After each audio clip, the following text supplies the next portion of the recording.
네, 해마다 오는 강의지만 이 강의 올 때마다 매우 기대가 되고 설레는 마음이에요. 특히 좋은 질문 많이 하고 또 아무래도 미래 세대다 보니까 제가 갖는 희망이 여기에 있는 것 같아요. 그래서 기대가 많습니다. 오늘도 작년 또 재작년처럼 끝나고 돌아갈 때 정말 대한민국에 미래가 있구나 하는 그런 느낌을 갖고 돌아가기를 희망합니다. 제가 20분 정도 아마 2023년 그 동영상 보신 거죠?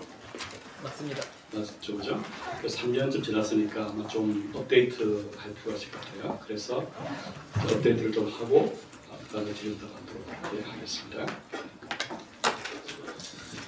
먼저 아마 그때도 이야기했을 텐데 여러분 이제 인생 동안에 반드시 오는 문제가 몇 가지입니다. 한국에 북한 문제일 겁니다. 이 북한 문제는 좋건 싫건 간에 직면해야 할 문제입니다. 우리 요즘 한국에서는 북한 골치 아프다.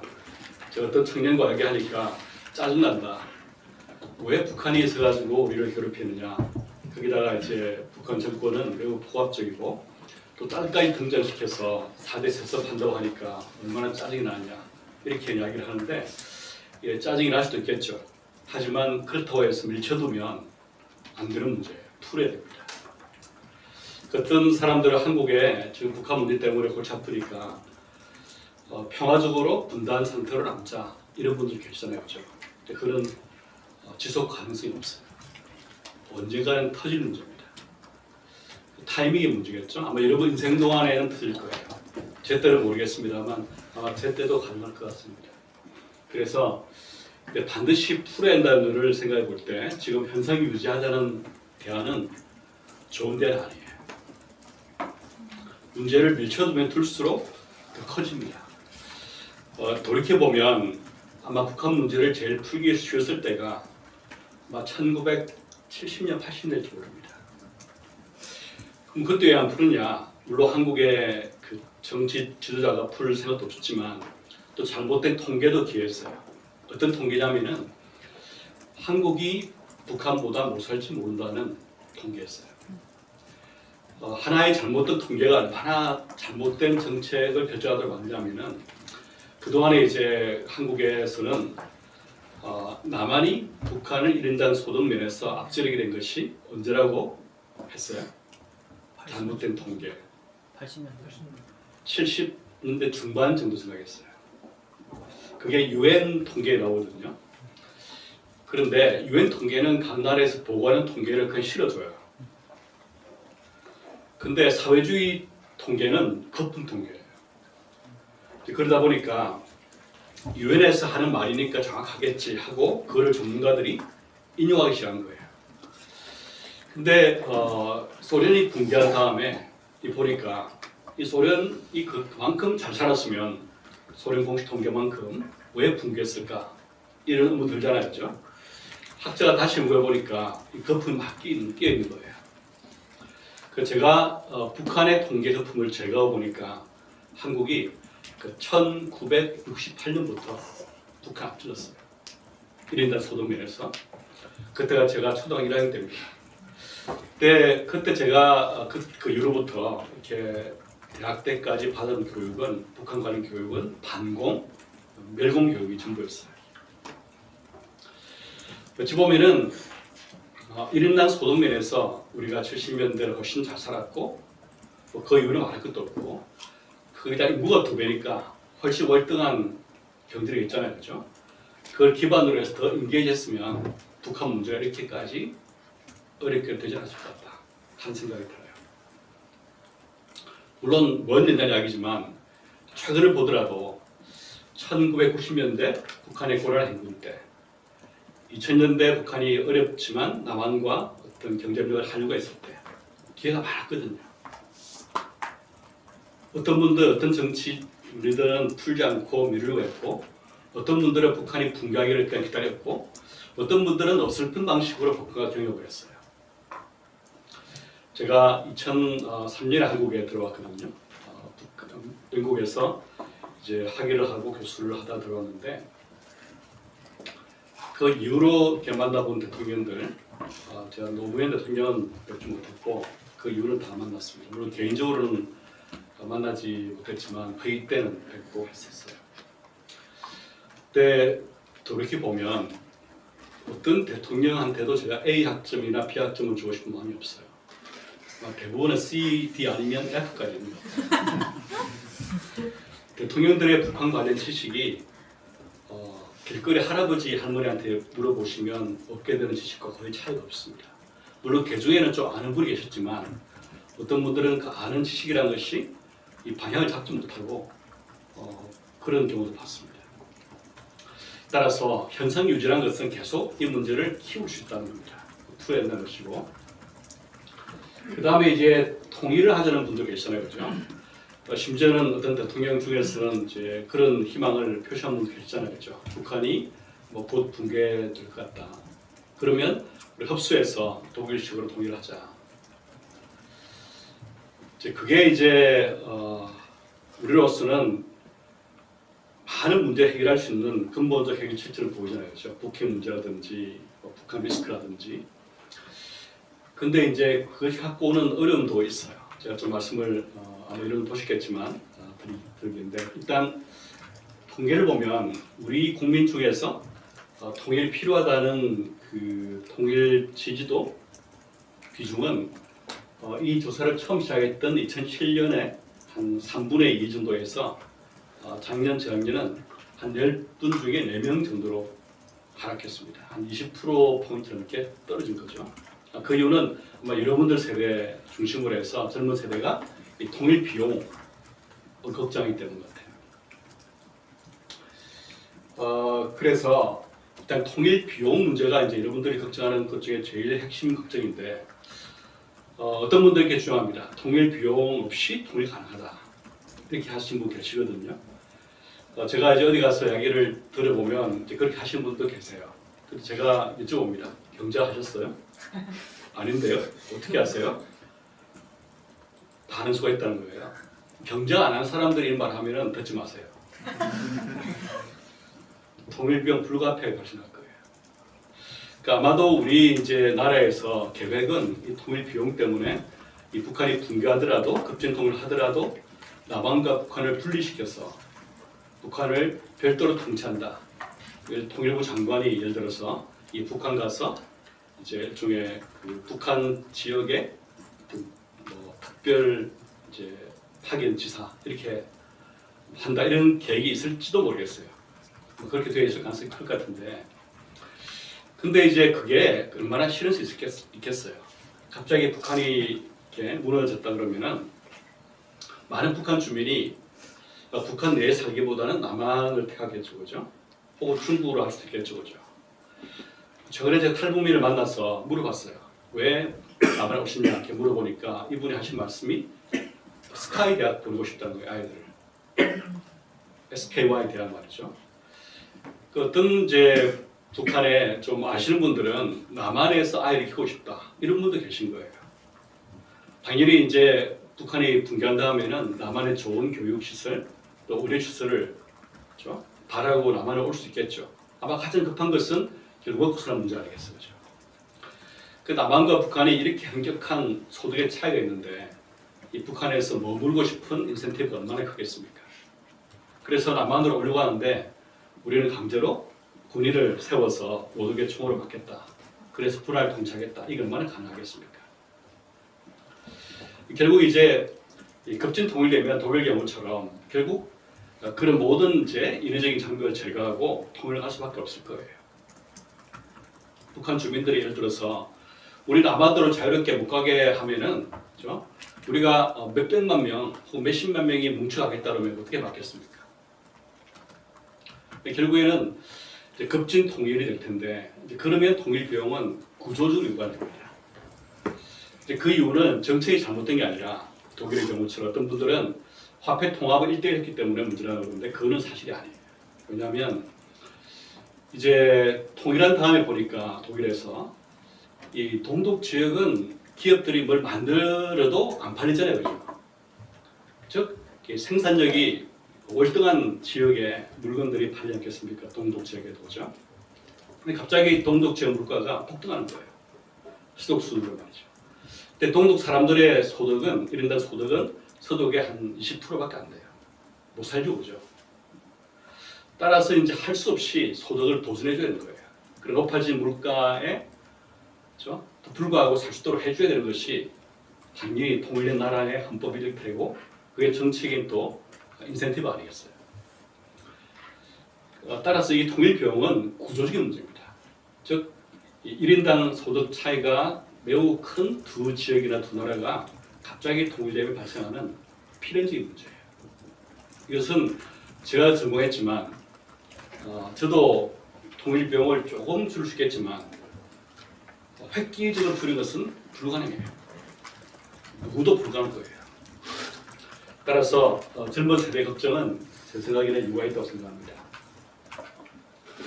그 다음 아마 지금 이 지정학적인 변화가 최근에 보면은 너무 많이 바뀌고 있잖아요, 그죠? 갑자기 북한이 붕괴했다 그러면 아마도 이 중국이나 러시아는 남한 주도 통일을 원하지 않을 거예요. 그렇겠죠, 그죠? 당연히 남한에는 이제 미군이 주둔할 테고 아무리 미군이 전제 위치에서 북쪽으로 올라간다 하더라도 중국 입장에서는 이제 남한이 주둔하는 한반도와 강을 사이에 두고 국경을 맞대고 있는 거잖아요, 그죠? 그러니까 미군이 와 있는 지역과 아주 근접한 상태가 되는 거죠. 러시아도 마찬가지죠.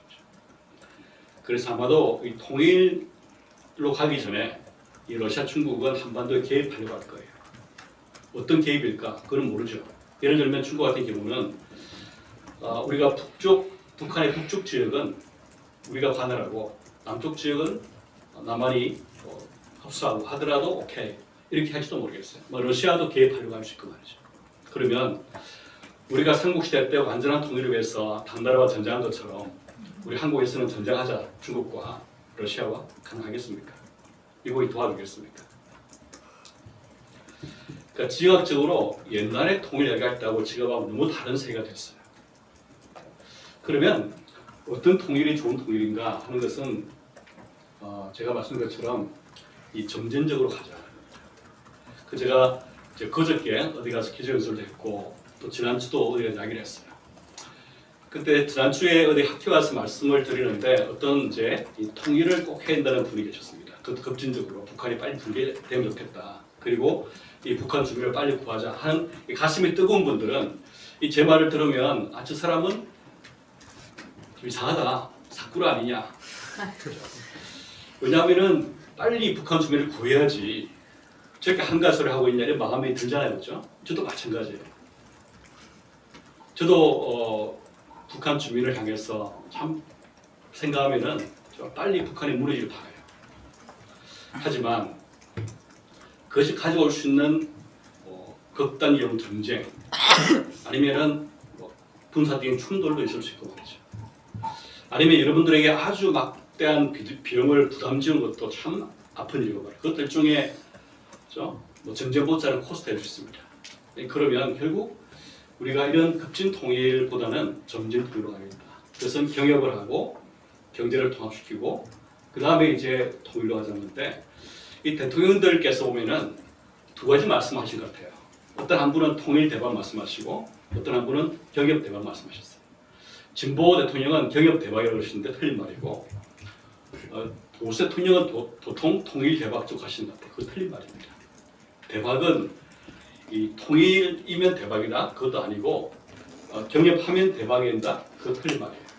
경협은 제가 주장한 것 이렇게 대충 보면 한국에 가지고 오는 경제 이 효과가 별로 없어요. 옛날 문재인 대통령이 이제 일본이 하도 이제 우리를 수출 규제하면서 괴롭히니까 한끼 말씀한 적 있잖아요, 그렇죠? 한국이 북한하고 경제 협력하면 단번에 일본을 따라잡는다. 이런 말씀을 과거에 하신 적이 있습니다. 제가 그 말을 듣는 순간에 이분도 산수가 안 되시는구나. 왜냐하면은 북한의 경제 규모가 한국의 광주 광역시의 절반 정도입니다. 근데 그런 북한 지역과 남한이 경제 협력했는데 개성공단을 하고 금강산했는데 한국 경제가 갑자기 지금 1%대 성장해서 10%대 되겠습니까? 상상력이 3분인 거죠. 또 어떤 대통령은 통일 대박 말씀하시잖아요. 그죠? 근데 통일 대박이라는 말을 제가 만드는데 기원했어요. 왜냐하면 예전에 이제 그 어떤 언론에서 통일이 미래다 하는 기획 시리즈를 했습니다. 2014년에. 그때 이제 이 정진 통일을 가정하고 제가 통일 효과를 추정해서 그 언론에 줬거든요. 그 대통령이 워낙 이제 그걸 좋아하셔가지고 우리 국민의 호응이 높으니까 통일은 대박입니다 이렇게 말씀하신 거예요. 근데 저희 가정은 뭐냐면 정진 통일 경우에 통일 대박이 된다. 대박이라면 안 썼습니다만 효과 이렇다고 말하는 거예요. 우리 한국의 경제 효과는 한국의 연 성장률을 0.7, 0.8%포인트 올립니다. 굉장히 큰 효과였어요. 이거는 경제 통합 단계에서 발생한 거예요. 협력 단계가 아니라.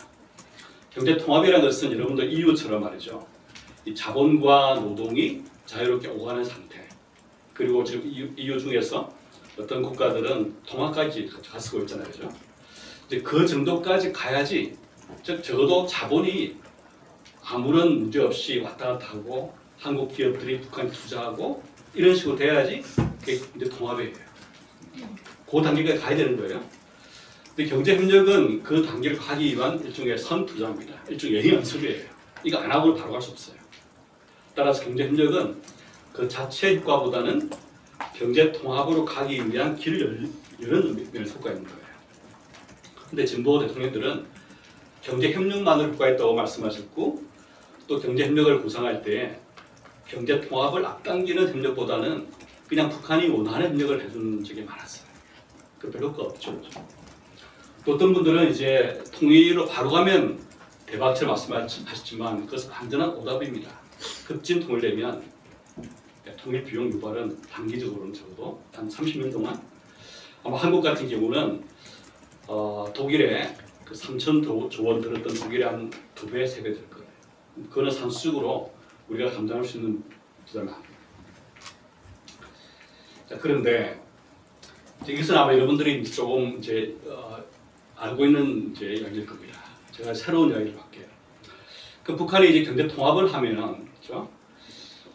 어떤 식으로 북한 경제를 빨리 발전시킬 수 있을 것인가 이 고민 안 되겠어요, 그렇죠? 그래야 남한 경제도 부담이 적고 북한이 빨리 발전함에 따라서 우리한테 주는 성장 편익도 생기고 말이죠. 근데 북한에 이제 난관이 있습니다. 그 난관이 뭐냐면 북한의 사람의 준비입니다. 이 독일 가보신 분도 아시겠지만 이 독일의 이 동독 지역이 지금 수도 지역과 1인당 소득 차이는 한 100대 한 70, 80 정도를 많이 따라갔습니다. 그거는 여러 가지 이제 보존도 좋고 여러 가지 자본 투자도 많이 한 결과이지만 여전히 동독 주민들은 자기들은 서독에 비해서 좀 못 살고 불만이 있는 거예요. 근데 그러다 보니까 극우 정당을 지지하는 거예요. 그러니까 지금 옛날 동독 지역에는 이 극우 정당이 제1당입니다.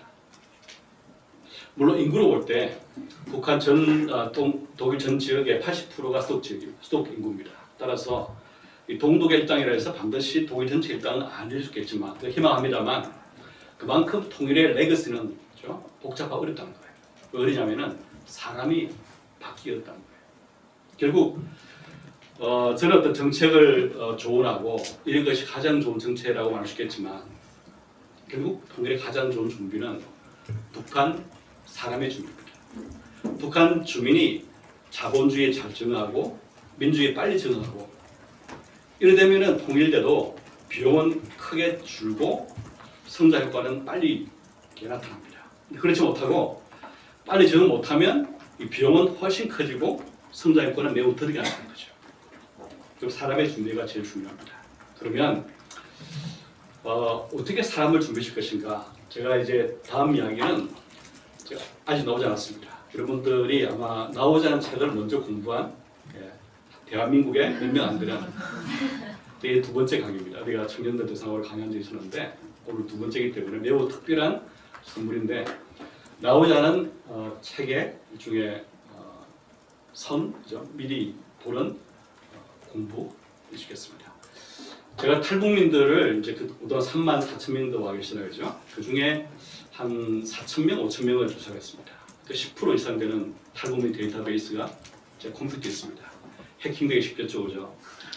문제입니다. 걱정이에요. 근데 이걸 이제 그냥 제가 한 게 아니라 정량 데이터를 만들어서 제가 이걸 이제 은퇴하기 전에 분석하고 어떻게 우리가 준비할 것인가, 이 탈북민을 통해서 어떻게 이분들이 남한 사회에 잘 적응할 수 있도록 도우게 되면 이게 나중에 북한 주민에게 적용을 주자는 거죠.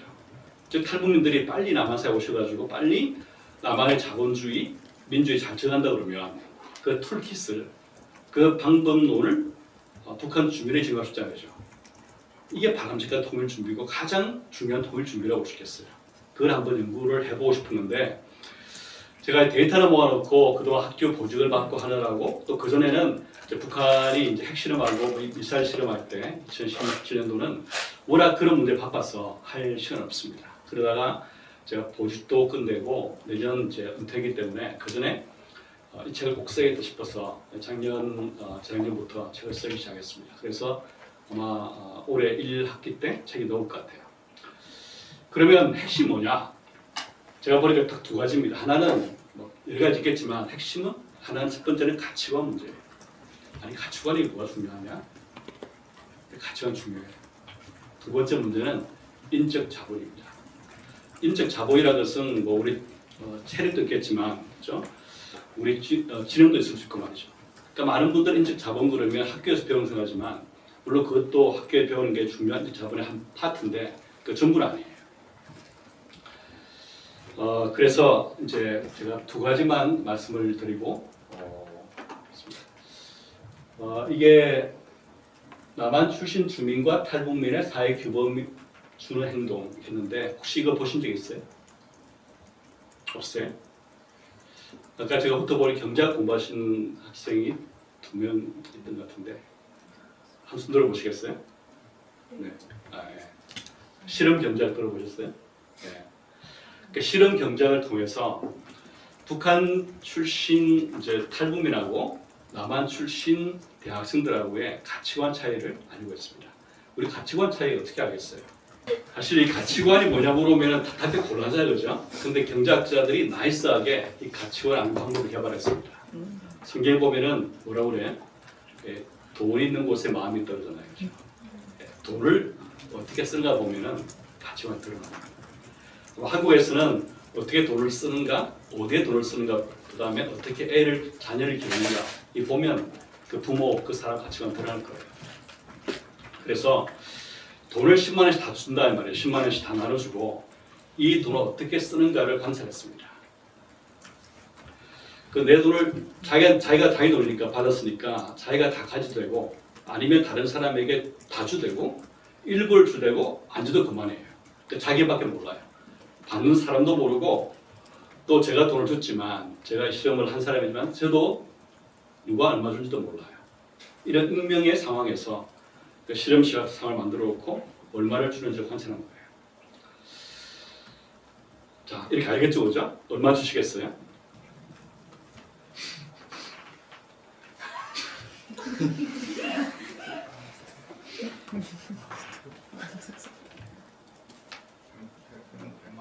(10만 원) 정도 100만 원 주시겠어요? 100만 원 안 10만 원이 최대예요. 자, 10만 원 다 받았어요. 내가 갖고 있는데 얼마를 상대방 모르는 사람에게 줄 건지를 익명의 상대방에게 결정하는 거예요. 그렇죠? 얼마 주시겠어요? 만 원? 10%? 얼마 주시겠어요? 반 정도. 반 정도. 예. 자, 그러면 탈북민하고 남한 출신 주민 중에 어떤 그룹이 더 많이 주겠습니까? 평균적으로. 탈북민? 왜요? 사회주의 그런 사회주의니까. 근데 생각해보면은 탈북민들은 가난하잖아요, 그죠? 그래서 이 돈 많은 주는 기회비용이 매우 커요. 특히 우리가 모신 분들이 남한에 온 지 1년 안 된 분들입니다. 잡이 없고 그냥 정부에 주는 보조금으로 생활하신 분들인데 어떤 분들은 4시간 버스를 타고 서울에 오셔가지고 10만 원 받아가시고 오신 분들 계세요. 그런 상황이거든요. 그래 어떤 분들은 이 소득 가슴에 맞다 그러면 탈북민은 적격일 것이고 지금 말씀한 것처럼 사회주의적인 가치관이 중요하다 그러면 아마 더 많이 줄 거예요. 예, 근데 제가 답을 이미 이야기했잖아요, 그죠? 가치관 이야기했잖아요. 결과를 보니까 밑에 파란 선이 남한 학생들 이제 선이고 그 위에 붉은 선이 탈북민 선인데 Y축은 주는 비중이에요. 그러니까 탈북 비중이 남한 출신보다 높죠, 그죠? 평균적으로 보면은 10만 원 중에 한 2만 원 정도를 남한 출신 학생들은 줘요. 탈북민은 절반 정도 줘, 절반 5만 원 정도 줘요. 그래서 제가 두 경작 공부한 학생들한테 물어봤는데 답이 다르잖아요, 그죠? 많은 쪽은 남한 출신 사고를 하고 있는 반면에 5만 원 쪽은 북한 출신 사고를 하고 있는 반면에 보통 경작자 물어보면 이렇게 답 안 해요. 보통 안 준다는 분이 많아요. 근데 그런 면에서는 상당히 경작을 이탈한 분들인데 그래서 경작 공부한 학생들이 많이 들어오면 이 실험이 많이 들어오면은 실험 자체가 왜곡되기 때문에 오염되기 때문에 배제합니다. 학부 전공을 경영한 사람은 보통 안 주는 쪽으로 많이 선호해요. 배운 게 그거니까 말이죠. 근데 흑백공학처럼 이제 이런 전공한 사람은 다를 수 있겠죠, 그죠? 일단 한국 사람들은 평균 2만 원 주는데 이것은 자본주의 거의 평균 똑같아요. 미국도 그렇고 유럽도 비슷해요. 또 5만 원 주는 것은 매우 높은 가치관입니다. 정 안 되겠죠, 그죠? 힘들 거예요. 왜냐하면 내가 5만 원 준다 그러면 5만 원 밖에 원하잖아요, 그죠? 그 정부도 더 많이 주길 원하겠죠. 그 독일 경우에도 통일된 이후에 조사를 해보니까 동독 출신 사람들은 정부가 더 많이 세금 걷어가지고 더 많은 복지 혜택을 달라. 이렇게 이제 통일되고 20년 지나도 그런 사고를 하는 거예요. 이 사고가 바뀌는데 계산해 보니까 한 40년 정도 지난다는 거죠. 걸린다는 거예요.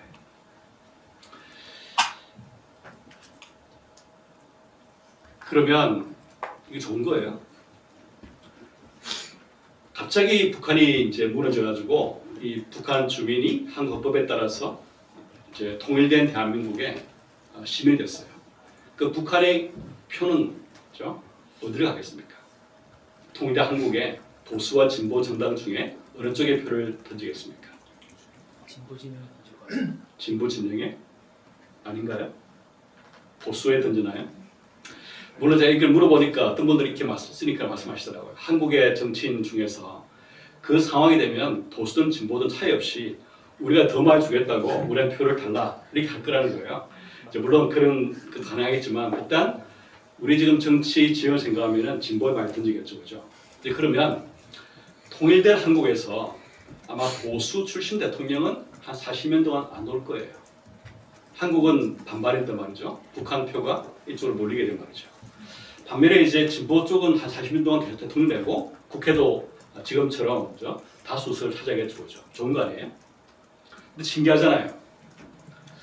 급진 통일해서 북한을 무너뜨리자 빨리 흡수 통일하자는 분들은 대통령 중에 보수였습니까? 진보였습니까?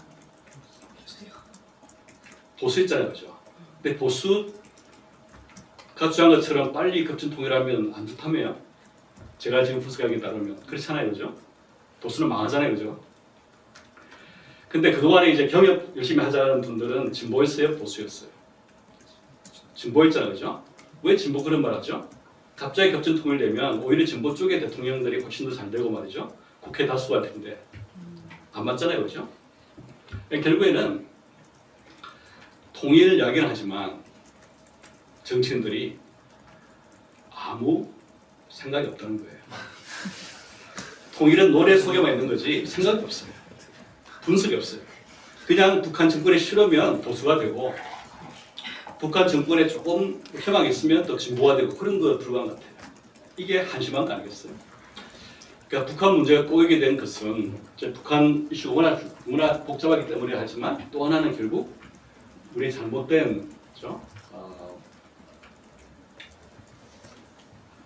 정책 때문에. 자, 그 다음에 이제 하나만 하고 질문을 하겠습니다. 시간을 좀 했으니까.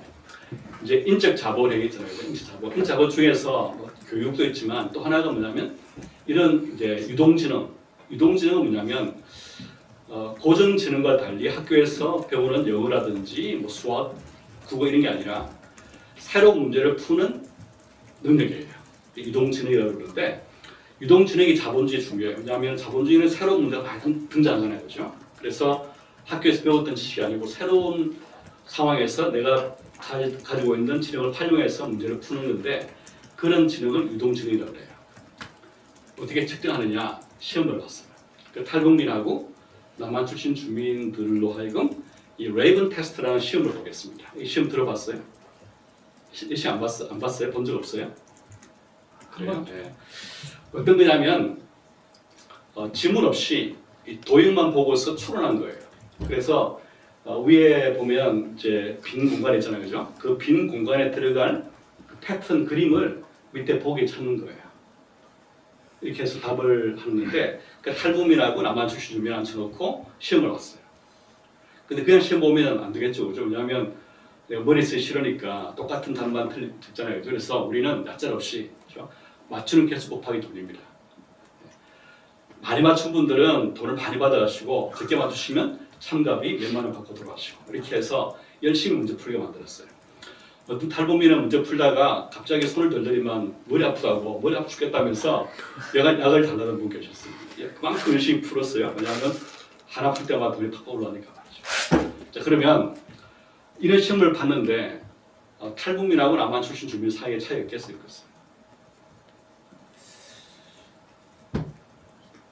일종의 IQ 테스트. IQ 테스트는 지문이죠, 지문.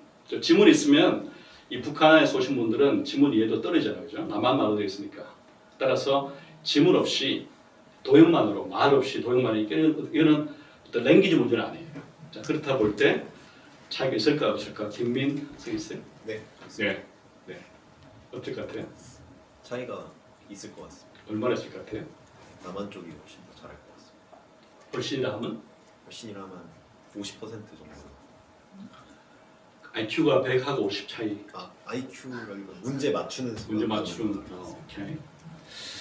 제게 이제 다른 교수를 물어보는 거예요. 다른 교수를 같이 연구했지만 이제 북한 한사 아니니까 제가 한 170 정도인가 하고 하면서도 제 마음으로는 70보단 잘하겠지 생각했어요. 제가 틀렸어요. 우리 학생이 더 잘 맞췄어요.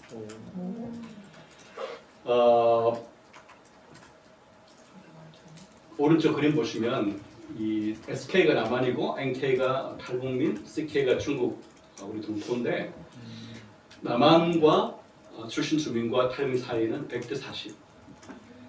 그 다음에 중국 동포는 그 중간 정도. 그런데 나이를 보면 X축이 나이인데요. 남한 출신 주민과 탈북민의 격차는 모든 연령대에 똑같이 나타납니다. 40%밖에 안 돼요. 60대도 40%. 근데 이 이동진흥은 젊을수록 잘하거든요. 그래서 20대 되면 높아지고 그 다음에는 이제 나이가 많을수록 떨어지는데 이 연령별 갭은 거의 불변입니다. 탈북민과 그 다음에 남한 출신 주민 사이에. 흥미로운 것은 이 중국 동포의 이 이동진흥은 레이븐 테스트 결과는 뭐냐면 60대는 탈북민 수준, 북한 수준이고 20대는 남한 수준에 근접해 왔습니다. 쉽게 말하면 60대 지금 현재의 수준에서 통일이 이루어지면 통일 쪽박입니다. 그죠? 이 엄청난 지능 갭을 메우기 어렵겠죠, 그죠? 만약에 이런 상태 이루어지면 뭐 통일 대박이 틀린 말 아닐 거예요. 왜냐하면 남한 기업들이 북한 주민 고용하면은 일 잘할 거예요. 근데 지금 남한 기업 북한 가서 북한 주민 고용하면 그 분들이 남한 기업에게 이익을 내주는 분들 별로 없을 거예요. 이동진은 차이기 때문에. 쉽게 말하면 이런 정도의 차이는 제가 어디에서 말했다가 큰 이제 봉변을 당할 뻔했는데 아프리카 수준입니다. 급진 통일되어서 갑자기 북한 출신 주민들의 인적 자본이 남한과 결합이 되면 그게 순위 내기보다는 남한의 복지 비용이 될 거예요. 왜냐하면 일을 못하니까. 일을 하기 어려우니까 남한 기업에서 말이죠. 결국 지금 상태의 통일이라는 것은 유럽의 선진국 수준의 남한과 아프리카 어떤 나라의 수준인 북한 주민이 결합하는 과정입니다. 이 충격이 없지 않겠죠. 매우 크겠죠. 따라서 이런 가치관과 그 다음에 인적 자본 문제를 풀어야만 통일의 준비가 되지 않습니다. 시간이 걸릴 거라고 봐요. 따라서 저는 이걸 다 뛰어넘어서 이제 준비를 하자 이렇게 하고 일단 제 강의를 마치겠습니다. 감사합니다.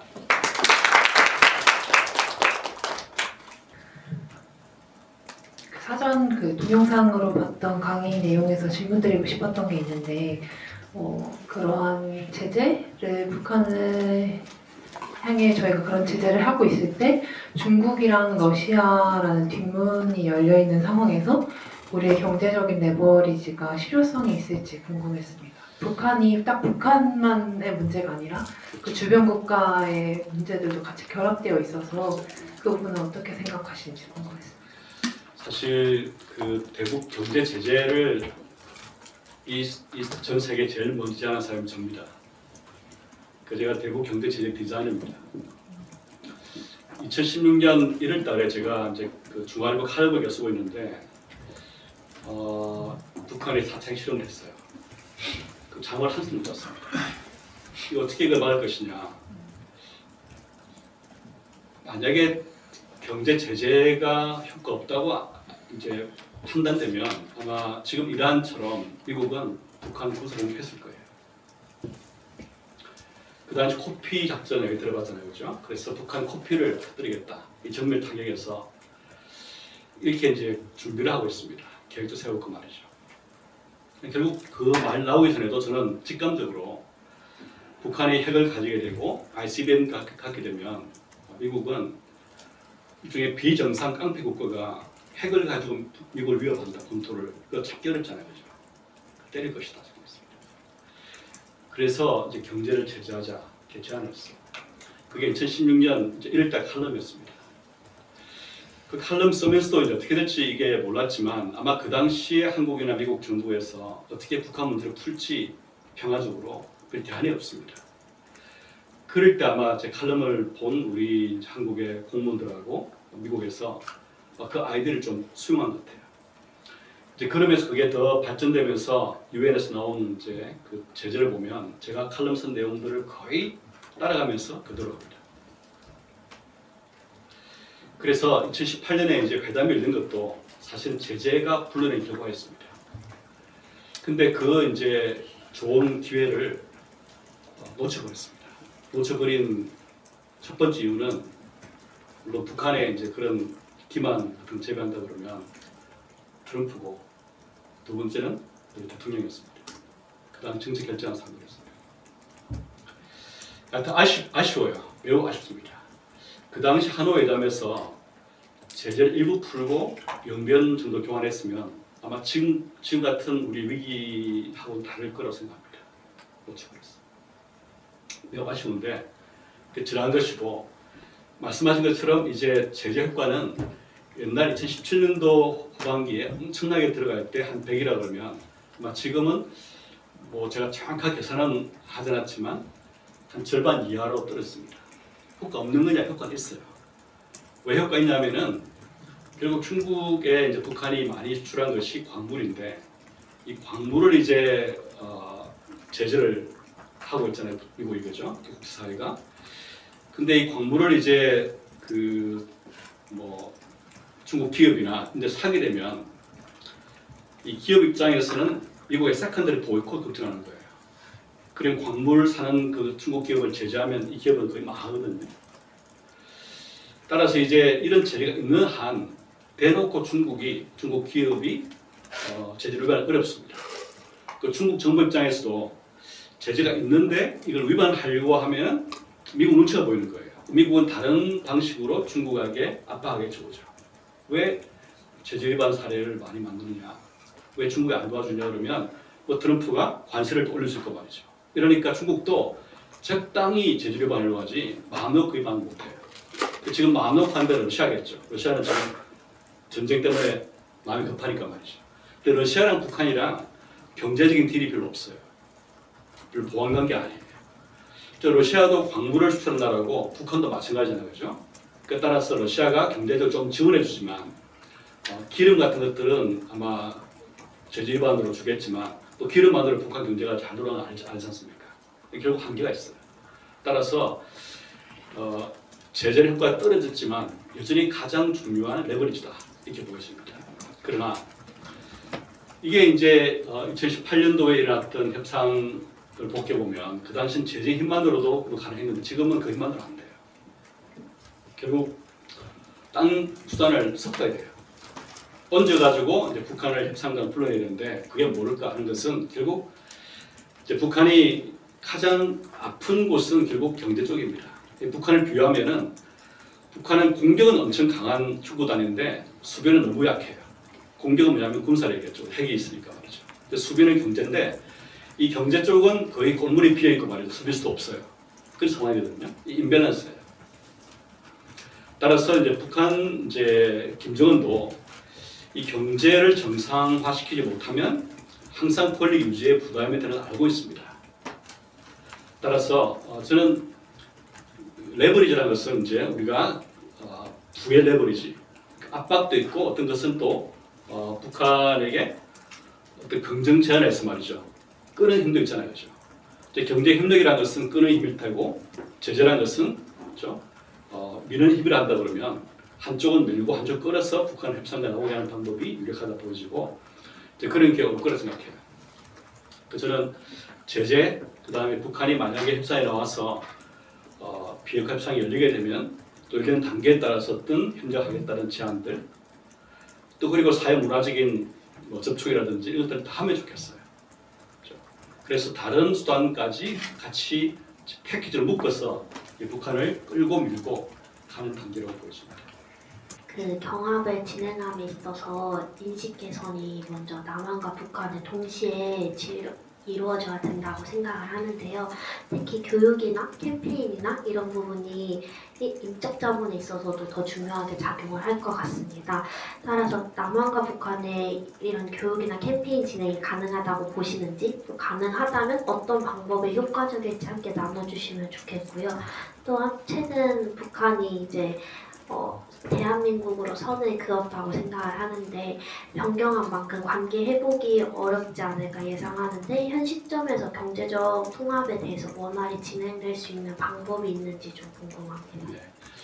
첫 번째 인적 자본을 이렇게 증진하는 문제는 아마 또 다른 연구가 필요할 것 같아요. 다양한 게 있는데 북한 주민이 왜 인적 자본 우리가 보면 유동치 낮은가 하는 것은 여러 이유가 있을 것 같아요. 특히 유동지능이 개발되는 가장 크리티컬 타임은 언제냐면 태아 때입니다. 태아 때, 영유아 때 영양이 중요하거든요. 근데 북한 주민들은 태아 때 영양 공급이 부족하고 영유아 때 부족하니까 남한과 차이가 많은 거예요. 따라서 이런 것을 이제 갭을 줄이기 위해서는 어느 상황이라 하더라도 북한의 산모라든지 영유아에 대한 인도 지원이 필요하다. 그는 인도적 지원뿐만 아니라 나중에 이제 북한의 개발과 남북 경제 통합으로 볼 때도 우리한테 매우 필요한 거예요. 따라서 이제 인적 자본 개발은 일단 역량 문제. 두 번째는 교육 문제인데 이 교육 문제 중에 하나가 뭐냐면 북한 커리큘럼 문제입니다. 북한 학교는 오래 다닙니다. 지금 고등학교까지 북한의 이제 의무 교육인데 이제 문제는 뭐냐면 커리큘럼 중에 40%가 쓸데없는 것들입니다. 주체 사상 교육이잖아요, 그죠? 배워도 도움 안 되고 오히려 배우면 아마 유동지능 개발에 해가 될 공부를 하고 있잖아요. 그러니까 10년 학교 다녀도 4년은 설득을 배우는 거예요. 거기다가 이제 6년 있다 하더라도 이제 노력 동원 가잖아요, 그죠? 그래서 참 좋은 거는 뭐 그런 기회가 당장 안 생기겠지만 이 북한 교육 특히 커리큘럼을 바꾸고 그다음 북한의 이제 학생들이 온전히 그 학교 기간 동안에 공부할 수 있도록 그렇죠? 노력 동원 가서 들판 가서 일하지 않고 이제 그런 그게 필요해요. 시간이 당장은 안 되겠죠, 그렇죠? 그 다음에 이제 그 북한의 적대 두과론에 대해서 말씀을 드리면 아마 그 질문 나올 거로 생각했습니다.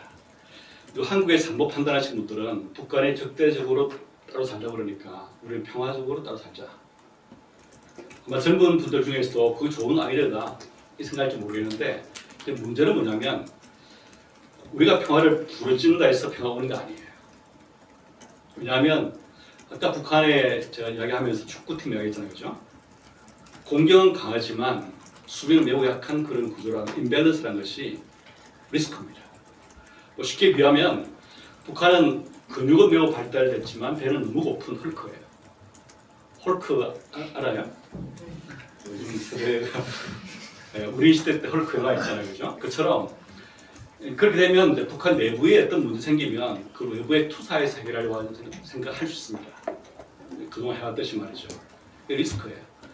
평화를 우리가 원한다고 해서 평화 오는 거 아니거든요. 그 북한은 왜 적대적 국가를 했을까 하는 것은 냉철한 계산입니다. 이제 남한이 북한에 대해서 경제 지원 못하잖아요, 그렇죠? 제재가 있잖아요. 외교 지원 못하잖아요, 그렇죠? 그 다음에 군사 지원 뭐 할 수 없죠. 하면 안 되죠, 그렇죠? 근데 이 지원을 다 해줄 나라가 생겼습니다. 어디입니까? 러시아. 러시아는 군사 지원도 해주고 경제도 도와주고 그 다음에 외교적으로 뭐 제재 같은 것들을 더 막아주고 말이죠. 하잖아요, 그죠? 그러니까 대체제가 생긴 거예요. 남한이라는 나라의 대체제. 우리는 할 수 없는데 러시아는 다 할 수 있는 상황이 된 거죠. 이제 거기다가 이제 북한 주민들이 남한 드라마 많이 보잖아요. 말투 맛있잖아요, 그죠? 남한 선생님 이런 거를 줄여서 좀 여러분들 뭐라고 그럽니까? 쌤이라 말을 북한에 쓰면 감옥 가야 돼요. 남한 말투니까. 그렇죠? 그래서 이제 그런 법을 만든 게 뭐냐면 이게 남한 문화가 침투하고 이러면서 이제 북한 정권이 좀 어려워진 거예요. 다 마음이 남한 쪽으로 많이 기울어 있습니다. 북한 주민 특히 청년들 마음이. 그래서 남한과 접촉하면은 얻을 거 없는데 잃을 건 많은 거예요. 어떻게 하겠습니까? 예, 따로 살자 이렇게 나온 거예요. 이게 북한에 필요에 따른 계산에서 나온 거거든요. 근데 이게 김정은의 어떤 원칙이 아니라 김정은의 냉철한 계산입니다. 자기 정권 유지를 위해서 말이죠. 그러면 이 상태가 계속될 것 같으냐? 저는 아마 계속되기 어렵긴 합니다. 왜냐하면 이 지정학이라는 것은 여러분 지금 이란 전제 보고 있지만 어떻게 바뀔지 제가 참 어려워요. 꼬리에 물고 막 일어나는데 말이죠. 어떻게 될지 누가 알겠습니까? 지금은 북한 러시아 관계 좋다가 언제 되면 또 북한 러시아 관계가 안 좋아질 수 있습니다. 그러면 북한이 언제로 오겠습니까? 그 길을 우리가 차단하면 안 됩니다. 북한이 다시 돌아올 수 있는 길을 차단하고 따로 살자 이렇게 나가면 안 되겠죠, 그렇죠? 따라서 그런 기회를 우리가 생각하고 있으면은 지금 당장 아니겠지만 그런 지정학적인 상황이 발생했을 때 북한에 다시 남한이 필요할 테고 다시 남한과 접촉함으로써 이익이 더 크다고 판단할 때는 기회를 끌어가요. 그런 기회를 포착해야 되겠죠. 근데 그런 면에서 우리가 평화적인 두 국가로 가자 이렇게 해서 정책을 세워버리면 더 문제는 꼬이고 그런 기회는 우리가 더 포착 어려워지는 거죠. 저는 그 사전 강의 들으면서 생겼던 질문인데요. 남북한의 경제 격차가 엄청나게 달하는 그런 상황에서 단계적 통합이 자칫 북한 주민들을 저임금 노동력으로만 치부하는 신계급주의로 흐를 위험은 없는지, 그리고 경제 통합의 과정에서 북한 주민들이 남한 자본에 종속된 을이 아니라 하나님의 형상을 가진 주체적 시민으로 성장하게 하는 윤리적 통합 모델은 무엇일지 교수님의 의견을 듣고 싶습니다. 연재 학생은 전공을 뭐 하셨어요? 저는 농업 전공을 하셨어요. 혹시 좋은 아이디어 있어요? 그래서 그거 관련해서 이제 저는 사실 농업이 좀 잘 기반이 다져줘야 된다고 생각을 하는 사람으로서 또 북한은 그런 게 굉장히 잘 안 되어 있다 보니까 이것도 질문 중에 하나이긴 했는데 남북이 함께 농업 공동체를 이루는 게 저는 어쨌든 지역 소멸의 그런 어려움과 이런 것도 해결할 수 있는 대안으로서도 작용할 수 있지 않을까. 아직 자세하게는 모르겠지만 그렇게 생각하는데 이거에 대한 생각도 사실 궁금했습니다. 탈북민 청년 중에 제일 적은 사는 사람들이 농촌에 일하는 사람들입니다. 가축 키우고 농사 짓는 사람들이 훨씬 적은 사례예요. 왜 그럴까요? 남한 청년들하고 북한 청년이 경쟁하면 될 수 없어요. 체력도 떨어지고 아는 것도 적고 말이죠. 근데 남한에 이제 농촌 가보면 대부분 다 할머니 할아버지잖아요, 그렇죠? 그분들은 청년 왔다가 정말 좋아하는 거예요. 잘 가르치시고 그 다음에 이제 여러 가지 때 몸도 더 활발히 움직이고 하니까 말이죠. 이 북한 청년들이 이 자긍심도 올라가고 말입니다. 그러니까 농촌에 가신 북한 탈북민들도 적응 잘해요. 그런 면에서 아마 말씀을 하신 것처럼 그런 산업에 어떤 면에서는 우리가 통일되거나 또 그런 기회가 생길 때 매우 좋은 사례가 될 수 있습니다. 특히 이제 농업 같은 경우는 이제 경제 경쟁력 있을 거 아니겠어요, 그죠? 근데 아마 중국에 가장 필요한 것이 뭐냐면 아마 진짜 유기농 농산물일 겁니다. 그러니까 중국은 그런 식으로 경제받지 않기 때문에 인구는 많고 소득은 올라가겠지만 아마 유기농에 대한 수요는 증가하겠죠, 그죠? 하지만 중국 땅에서는 어려울 겁니다. 그래 볼 때 북한은 뭐예요? 아무것도 없잖아요. 청정 환경이잖아요, 그죠? 그 저기압한 이점이 있어요. 그리고 거기에 북한을 일종의 유기농 농업을 통해서 개발한다 그러면 아마 그것은 국제 가격으로 팔리잖아요, 그죠? 옛날 개성공단에서 뭔가를 만들 때는, 그죠?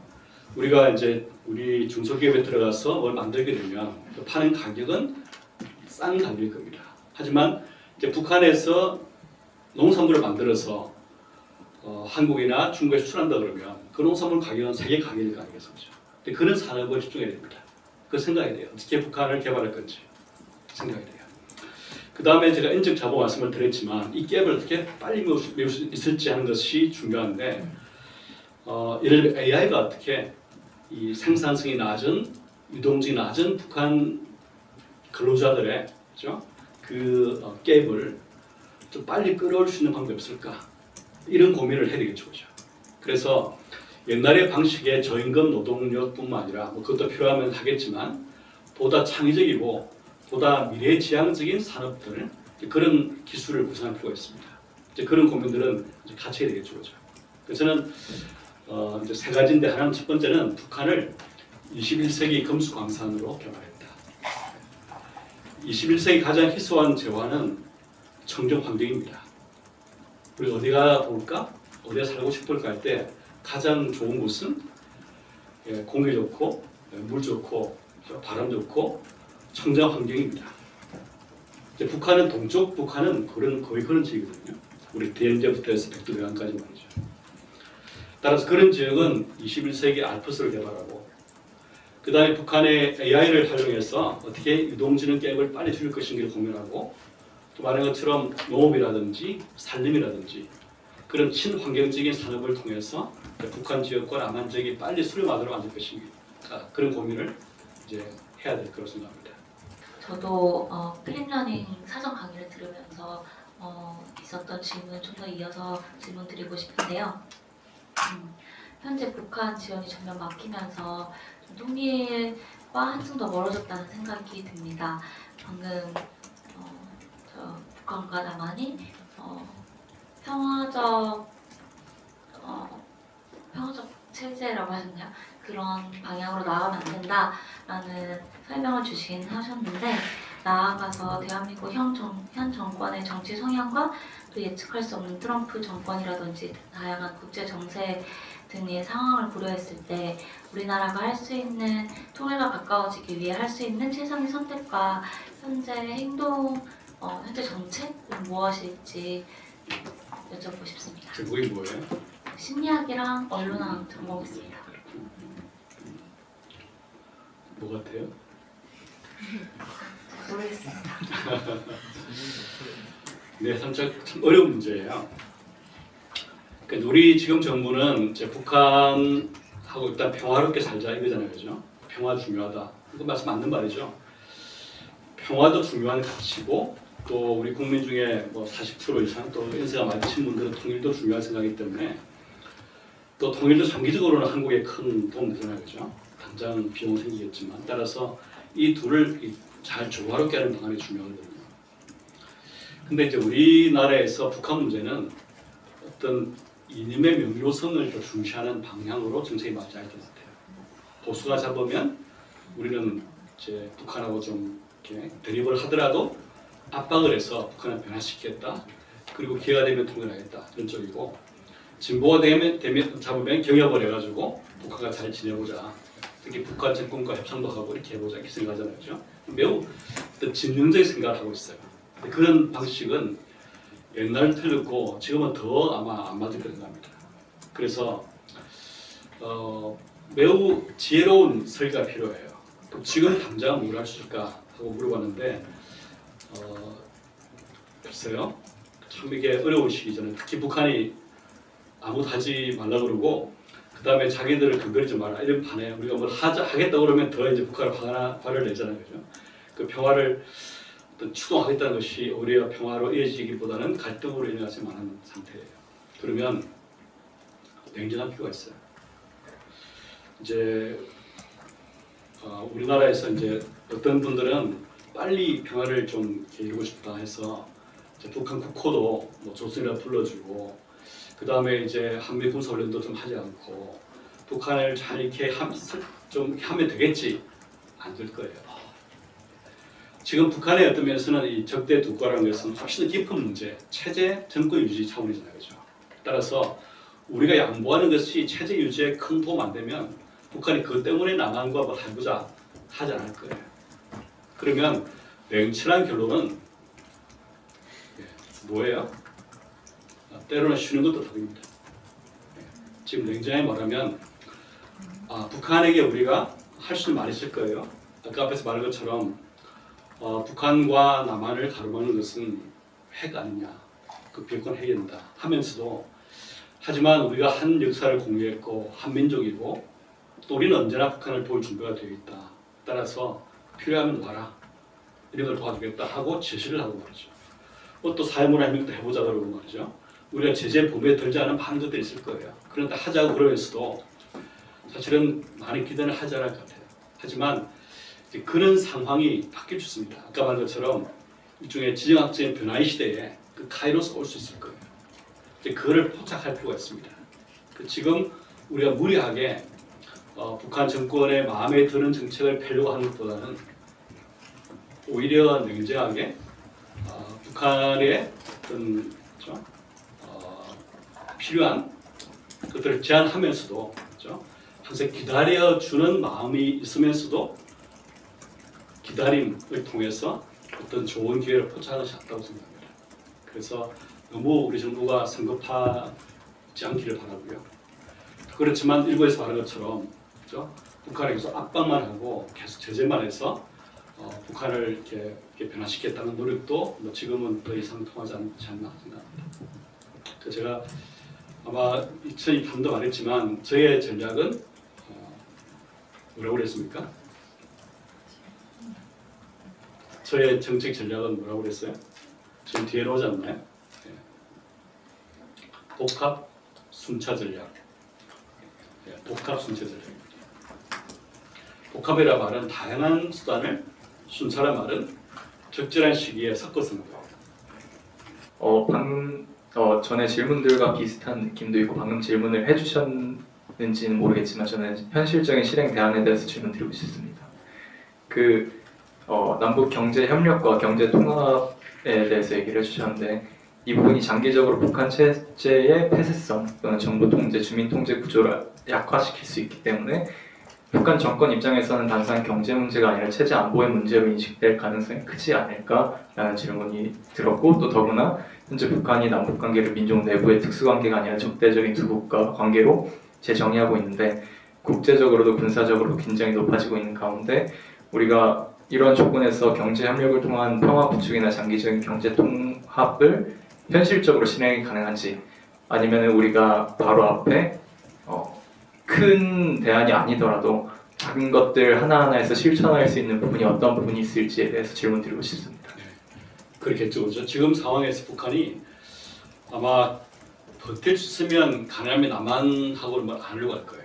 그러니까 지금은 러시아가 기름도 대주고 말이죠. 뭐 밀도 주고 하면은 뭐 조금 이제 숨칠 수 있으니까 남한하고 접근하기보다는 계속 이 상태로 가겠다 하겠죠. 그렇죠? 하지만 역사를 보면 레닌도 마찬가지고 그 다음에 스탈린도 그랬고 마오쩌둥도 마찬가지고 세계의 극악무도한 독재자들도 이 경제가 무너져서 매우 어려울 때는 어떤 식으로 돌파하려고 어떤 정책을 했어요. 그렇죠? 그래서 이제 북한 같은 경우도 지금 상황에서는 러시아의 도움이라든지 이런 여건 때문에 좀 버티는 힘이 있겠지만 이게 얼마나 갈지 모른다고 그랬잖아요. 그죠? 하게 되면 핵을 일부 양보하더라도 그렇죠? 양보하더라도 경제를 살리는 게 낫다고 판단할 수 있습니다. 이제 그럴 때에 어디가 가장 좋은 파트너인가 이 고민하겠죠. 그죠? 그 제가 아까 전에 말씀드린 것처럼 그 북한이 돌아올 수 있는 길을 끌어만든다 하는 것도 아마 가장 그래도 남한과 뭘 하는 것이 낫다고 생각했습니다. 중국이라는 이제 존재는 도움은 되지만 이제 중국 항상 북한을 지원할 때 미국을 의식하거든요. 그러니까 북한의 불만은 뭐냐면 중국이 도와주는데 우리가 연명할 정도만 도와준다는 거예요. 연명. 그렇죠? 이제 북한이 핵도 있고 경제가 좋아지면 중국말을 듣겠습니까?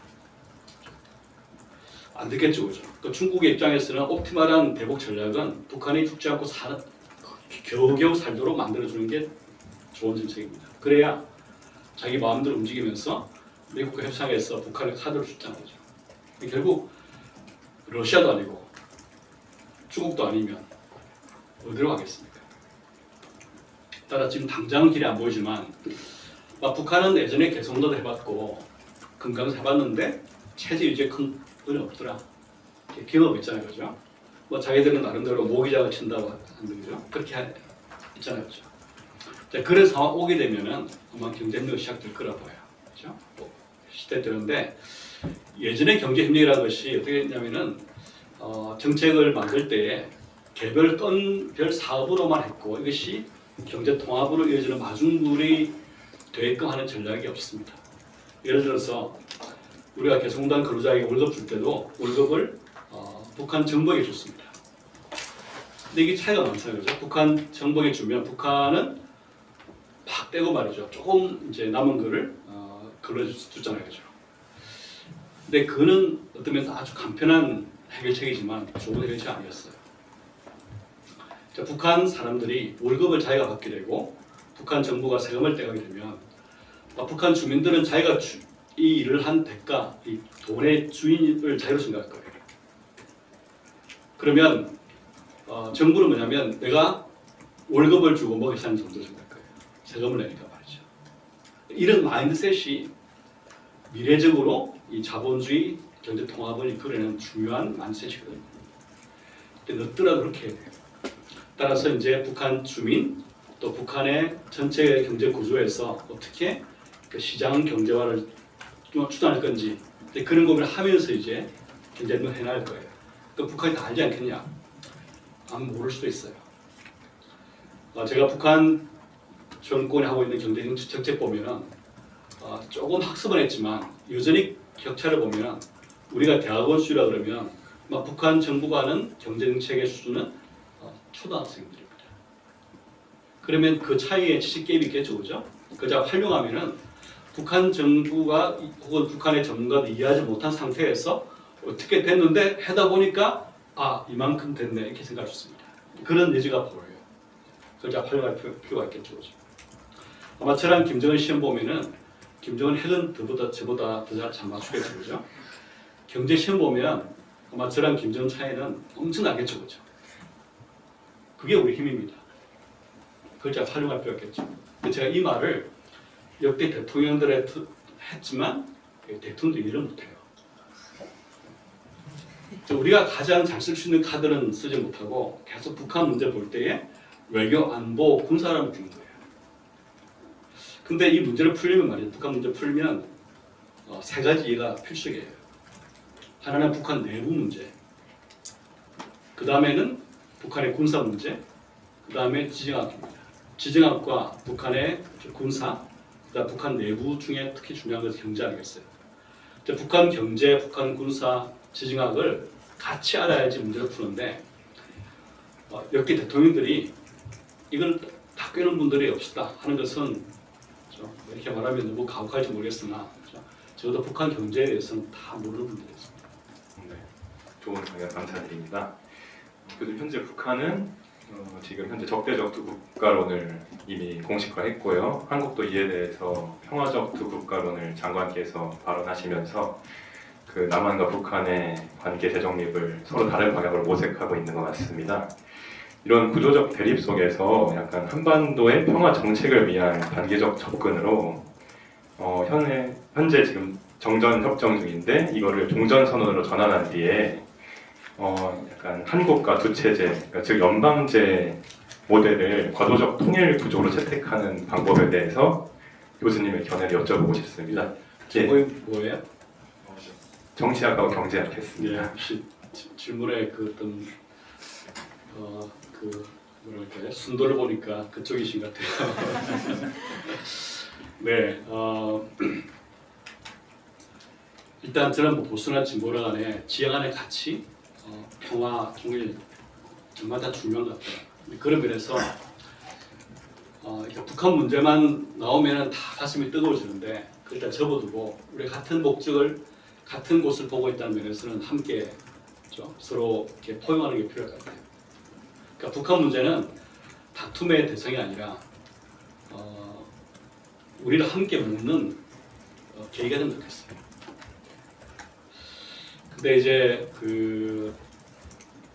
그런 이야기를 먼저 하고 제가 아마 장관이 평화적인 두 국가론을 말씀하신 건 아직 아닌 것 같아요. 평화를 강조했지만 두 국가론은 딴 데서 나온 이야기 같고요. 근데 제가 판단할 때 이제 앞에서 말씀드린 것처럼 효과 없을 거예요. 이제 그 홍보가 이제 저는 카이로스라고 생각을 했었는데, 근데 이제 작년에 이제 그걸 놓쳤고, 그리고 이제 작년에 저는 되게 의미 있게 생각했던 게 한국 사회에 이제 통일을 찬성하는 인구가 50% 이하로 내려가는 게 저는 그게 변곡점이라고 좀 생각을 해가지고 앞으로 이제 더 어려워지는 길로 남았구나, 저는 약간 이렇게 생각을 했었거든요. 근데 그 교수님께서 이제 지정학이라는 게 카이로스가 올 수 있다라고 말씀을 하시는 걸 들으면서 이제 그 강의 초반에 교수님 인생은 모르겠지만 이제 저희 세대 내에는 이런 말씀을 하셨던 게 또 생각이 나가지고 좀 교수님이 상상하시기에는 어떤 카이로스가 이제 또 올 수 있을 것 같으신지 좀 이런 걸 여쭤보고 싶었습니다. 네, 할까요? 두 통일세 같은 경우는 저는 지금 할 필요 없다고 생각해요. 아마 통일세 말만 나오면 인기도가 지지율이 아마 대통령 지지율이 20% 거의 떨어질 거예요. 하시겠어요? 못 하실 것 같아요. 왜냐하면 안 그래도 살기 어려운데 통일 언제 올지도 모르는 통일을 위해서 세금 걷자 그러면 누가 좋아하겠습니까? 당연히 보수와 진보 다 반대하겠죠. 그죠? 안 될 거라 보고 필요하지 않다고 생각해요. 더 아마 중요한 거는 우리 경제를 더 건강하게 만들어서 어떤 충격이 오더라도 부담할 수 있도록 준비를 하는 거예요. 세금을 따로 걷지 않고. 지금은 이제 남북경협기금 말씀하셨지만 1조 원 정도를 해마다 이렇게 목적으로 이렇게 쓰려고 하는데 그거는 쌓이잖아요. 1년 동안 1조를 쓸 수 있는데 다 못 쓴다고 해서 쌓인 게 아니라 없어져요. 그 다음 1조가 생기게 되고 근데 말씀처럼 지금은 1조도 쓰지 못하고 말이죠. 이런 상태거든요. 따라서 그럼 어떻게 재원을 마련할 것이냐. 일단은 이제 제가 말씀드린 것처럼 급진 통일로 바로 가는 케이스는 플랜 B예요. 그러면 뭐 통일세를 모았다 정도가 아니고 그거는 한국에는 뭐 대형 여러분들 한 번도 경험하지 못한 엄청난 지진입니다. 그때는 세금을 좀 걷어놔서 뭐 모아놨다 이 정도 아니에요. 우리가 생존을 각오하고 죽기 살기로 뛰어들어야 하는 문제인데 아마 제가 볼 때는 우리 외환위기 있잖아요. 1998년 7년 보위기의 한 100배 가량 충격일 거예요.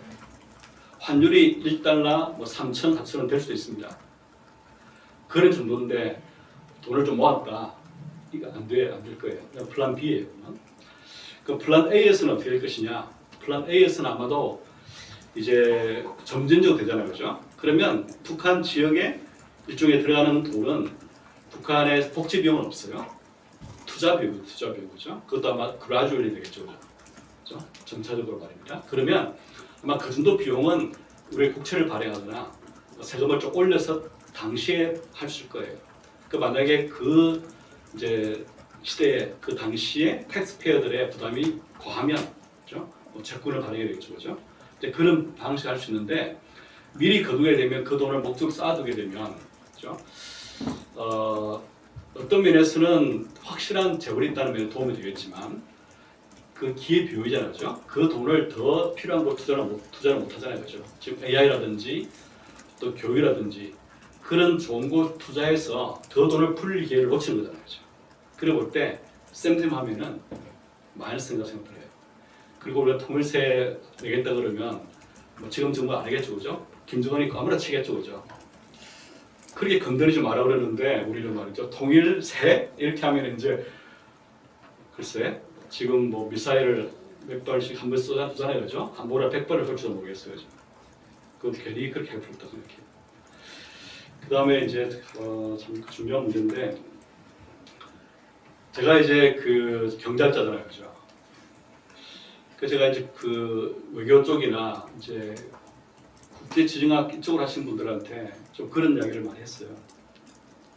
어떻게 될 거냐면은 제가 볼 때 그래요. 이 정치학이나 이제 외교하신 분들은 학문이 그런 것 같아요. 이 체스판을 읽는 것 같아요. 체스판 거죠. 많은 말들이 있고 그 움직임을 봐요. 그러면 대단한 통찰력이에요. 근데 경제학은 뭐냐면 경제학은 사시미 칼로 쓰는 거예요. 우리 분석하는 거예요. 분석. 조그만 걸 잡아가지고 끝까지 파헤치는 거예요. 그 분석 깊이는 경제학을 따라올 수 있는 문과는 없어요. 하지만 넓게 보는 눈은 결국 정치 외교 하시는 분들이 훨씬 나아요. 근데 문제는 이 시대가 그 두 개를 결합해야 돼요. 근데 그런 사람이 없어요. 전문가가 우리가 훈련받은 게 안 되잖아요. 기어져. 그게 참 우리 지금 빅 사각지대입니다. 블라인드 포인트예요. 그 제가 이제 무례함을 불구하고 제가 깊이 쓰는 걸 해봤지만 넓게 보는 거는 안 해본 경제학자잖아요, 그죠? 그 제가 하는 것이 매우 잘못될 수 있다는 걸 가정하고 제가 용기 내어서 해본다 이런 상황이라고 생각해요. 이란이 지금 왜 이렇게 됐냐? 참 시작은 어디에서 됐어요? 미국이 중동에서 발을 빼려고 한다는 거죠. 그죠? 미국의 전략은 뭐냐면 중국을 카운터하는데 대응하는데 집중해야 되는데 중동의 발이 묶여 있고 유럽의 발이 묶이가 안 되잖아요, 그죠? 그래서 전체적인 전략은 점점 더 이게 중국에 집중하려고 중동에서 빠져나오려고 해요. 그래서 이제 그 하나 일환으로 이스라엘하고 사우디아라비아를 그죠? 서로 붙여가지고 말이죠. 그쪽에 질서를 유지하라, 그죠? 그다음에 유럽은 나토가 맞고, 그다음에 이제 아시아는 한국, 일본을 좀 키워가지고 미국, 한국, 일본이 같이 해서 중국을 카운터한다. 이게 전략이 아니겠어요. 근데 이제 그 상황에서 이란이 그동안에 이제 이스라엘하고 사우디가 서로 이렇게 사이가 안 좋을 때는 이란이 플레이할 수 있었는데 이 둘이 뭉치게 되면 이란이 이제 힘이 약화되는 거예요.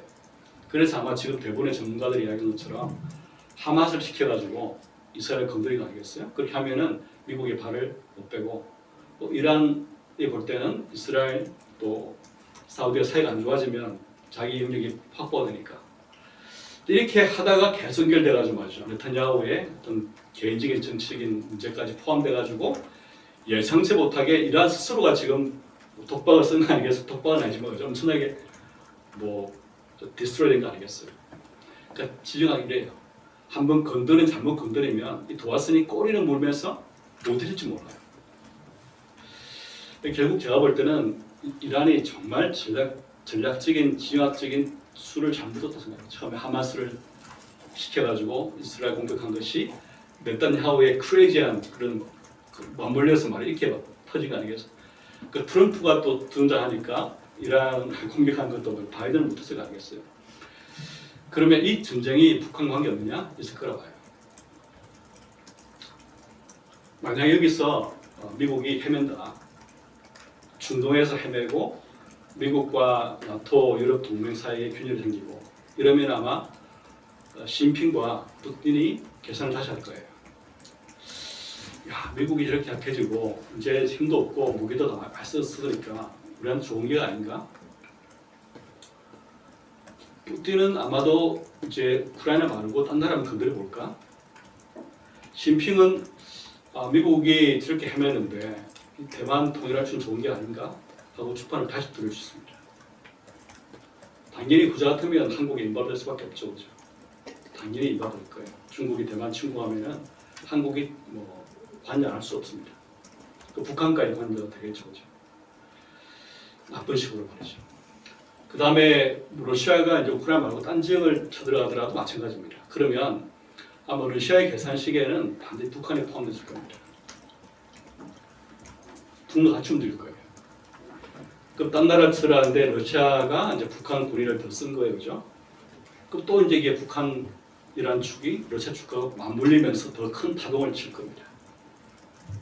그걸 인지하는 이제 미국은 이 리스크를 줄이기 위해서 북한을 공격할 것이냐, 아니면 외교적으로 떼낼 것이냐, 아니면 몰라라 하고 말이죠. 북러 같이 북한에 놔둘 것이냐, 이런 고민을 할 거라고 봐요. 우리에게 제일 좋은 것은 미국이 이란 전쟁에서 이기는 거예요. 그러면 이겼다는 자신감 갖게 되면은 트럼프 보기에 내가 한번 북한 문제가 해결해 볼까 하고 나올 수 있겠죠, 그죠? 여기서 헤매게 되면은 북한 문제까지 건드려서 자기의 어떤 뭐랄까요, 체면을 유지해 볼 것이냐, 이 정도의 싸움이라 그러면 아마 크게 북한 문제를 부각시킬 리스크는 없다고 봐요. 근데 만약에 러시아가 이제 우크라이나 외에 딴 지역을 쳐들어간다면 또 큰 전쟁이 아니겠습니까? 그 나토 국가들 개입이 되면 나토랑 러시아 전쟁입니다. 핵이 왔다 갔다 할 수 있습니다. 제가 볼 때는 엄청난 지각적인 소용돌이의 초입부로 생각해요. 제 국가미래 전략원장 할 때 그 헤리티지 재단 돌아가신 그 창립자이시자 오랫동안 원장하셨던 그 에드윈 필러 박사님 이제 모시고 대담한 적이 있습니다. 그 제가 여쭤봤어요. 이 미중 패권 경쟁이 얼마 동안 될까 물어보니까 이분이 한마디로 말씀하신 거예요. indefinite.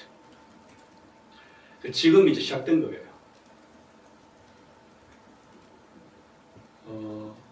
아마 한국도 우리 한국 전쟁 이후로 이렇게 어려운 시기가 있을까 할 정도로 정말 어려운 시기에 초입입니다. 정신 차려야 돼요. 근데 정신을 정말 못 차리는 곳이 있어요, 그죠? 국회 같은 경우에. 근데 지금 정신 차려야 돼요.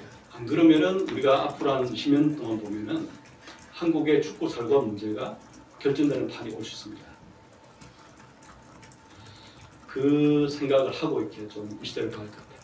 그래서 이란 전쟁이나 외국 전쟁이 몰리는 게 아니라 한반도라는 축과 언제 맞물릴 수 있는 여지가 있습니다.